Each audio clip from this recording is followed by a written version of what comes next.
Unsa ang pinakabati nga sapatos sa una nga gibansagan og world's ugliest shoes pero nibangon og nisikat sa atong panahon karon? Mga ka-Uynation, kung familiar ka ani nga brand, kini siya gibansagan sa una og pinakabati, pinakapangit na sapatos sa tibuok kalibutan. Walay lain kundi ang Crocs. Ang istorya niini di basta-basta sa unang panahon. Kini nga kumpanya nagsugod 2002 ug kini siya nisikat siya sa unang panahon ug pag-abot og 2006 nisamot pagkasikat kini nga kumpanya. Pero ang design ani nga sapatos perting batia sa unang panahon. Mao bitaw ang gibansagan og world ugliest shoes or pinakabati, pinakapangit na design sa sapatos nga nahimugso nabuhat in history of mankind. Og pag-abot sa 2007, abot ang value ini og 847 million US dollars. Ingana kasikat ang Crocs sa una 2007. Pero mga ka-Uynation, sa likod sa pagkasikat ani nga kumpanya nga Crocs, bisag gibansagan sila pinakapangit, pinakabati nga design sa sapatos, is nagkumpiyansa sila. Nganuman,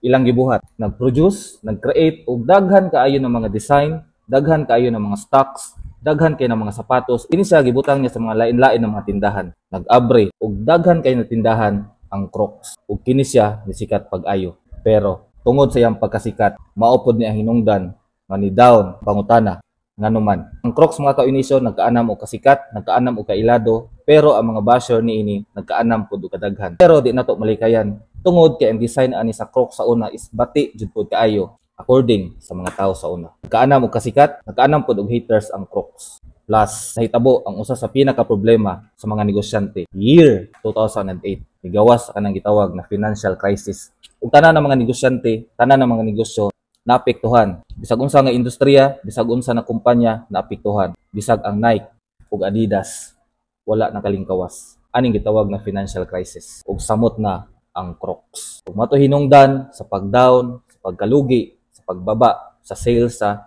Crocs. Hinungdan sa pagsarado sa ilang mga tindahan sa tibuok kalibutan ug ang pinakasakit sa tanan, pagtanggal sa mga empleyado. Pero sa paglabay sa panahon wala ni surrender ang Crocs no, nagpadayon gihapon ug pagka year 2016 nagsugod og bangon ang Crocs. Unsa ilang gibuhat? Number 1, nakipag-collaborate sa mga brands na uban. Kaduha, nakipag-collaborate sa mga sikat na artista. Example si Justin Bieber. Katulo, ilang gipanindigan ang saway sa mga tao sa ila na sila ang pinakabati, pinakapangit na design sa sapatos sa tibuok kalibutan. Kumbaga, Crocs use the phrase world ugliest shoes to their advantage. But pasabot mga ka-Uynation, gigamit sa Crocs ang tawag sa ilang na pinakabati na sapatos sa tibuok kalibutan sa ilang advantage. Ug ilan ning gibutangan og tagline or phrase, ugly but comfortable. Ug diha nagsugod og balik og saka ang kumpanya na Crocs mga ka-Uynation. Plus, nigawas ang kanang gitawag na grupo sa mga tao, ang Gen Z. Kini na grupo ng mga tao, mga batan-on, dako kay tabang sa Crocs nga kumpanya. Daghan kay mga batan-on, mga Gen Z, nagamit og Crocs. Ug hantod karon, gigamit ni sa Crocs nga advantage para sa ila. Ug karon sa tong panahon, ilado kayo, sikat kayo ang Crocs nga brand.